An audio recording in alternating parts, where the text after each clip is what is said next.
শীতকালে খেজুর গুড় তৈরি করে অর্থনীতি জোরালো করার স্বপ্ন দেখাচ্ছে পুরাতন মালদার যাত্রাডাঙ্গা পঞ্চায়েতের দুর্গাপুর গ্রামবাসীরা।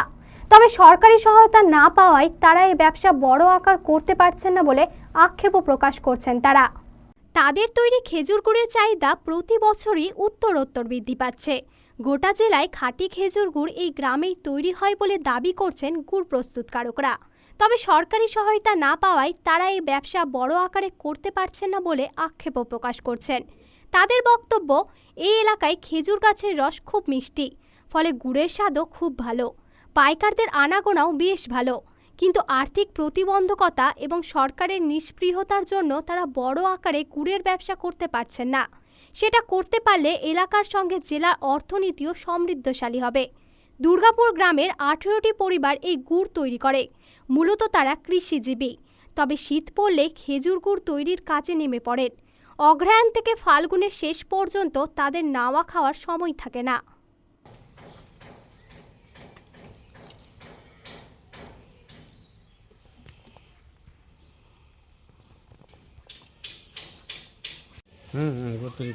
এই এলাকায় কতজন এই গুড়ের কাজের সঙ্গে যুক্ত রয়েছে? এখানে 18 জন আছি আমরা। আচ্ছা, তৈরি যে করেন আপনারা কিভাবে রস সংগ্রহ করেন, কিভাবে গুড় তৈরি করেন?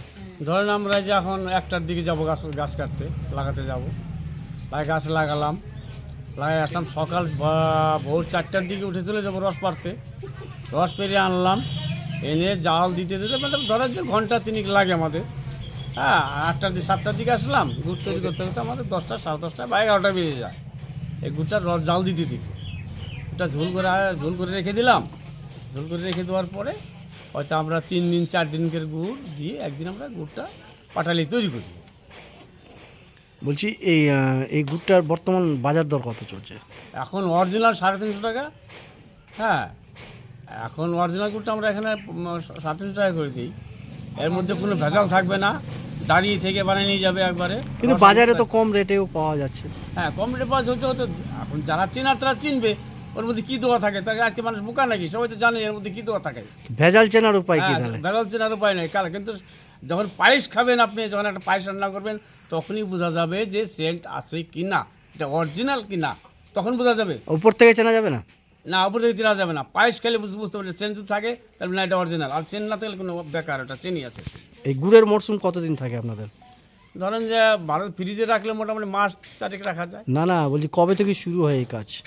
ওইটা হচ্ছে অগ্রহায়ণ মাস থেকে শুরু হয়। অগ্রহায়ণ মাসের প্রথম থেকে আমাদের গাছ ঝোলাঝুলি হয়, রস হতে হতে অগ্রহায়ণ মাসের মোটামুটি 15 তারিখ থেকে আমরা রস পাই, অল্প অল্প করে পেতে শুরু করি আর কি। রস কি বাইরে থেকে আনতে হয়? হ্যাঁ, আমরা 3 কিলোমিটার আদিবাসী পাড়া থেকে লাগাই গাছ। আচ্ছা, বলছি 1 কেজি গুড় তৈরি করতে কতটি রস লাগে? 1 কেজি গুড় তৈরি করতে আপনার ধরেন যে 7 কিলো। 7 কিলো? 7 লিটার লাগে। আচ্ছা, আমাদের এই পুঁজি লাগে মাত্র 30,000 টাকা পুঁজি লাগে আমাদের। এই যে আমরা সঞ্জয় বাজার কিন্তু খড়ি টড়ি কাটতে গেলে সব দিয়ে আমাদের 30,000 টাকার পুঁজি লাগে।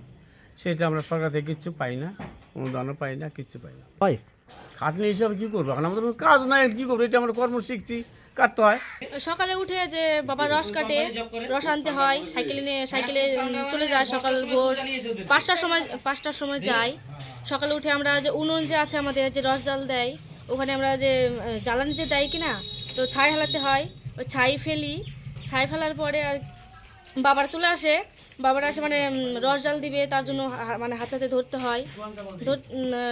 ধরে তারপর রান্না করি আমরা। আবার আসে যে যদি বলে যে কেউ গুড় বানাবে, তাহলে গুড়ে মানে বানানোর জন্য জোগাড়জাতি করতে হবে আর কি। আচ্ছা, বলছি প্রতিদিনই গুড় তৈরি হয় না মাঝে মধ্যে? প্রতিদিন না, 2-3 দিন পর পর। কেন 2-3 দিন পর পর হয়? কারণ প্রত্যেক দিন তো হচ্ছে রস অল্প পড়ে, তো এর জন্য প্রত্যেক দিন গুড় বানানো হয় না।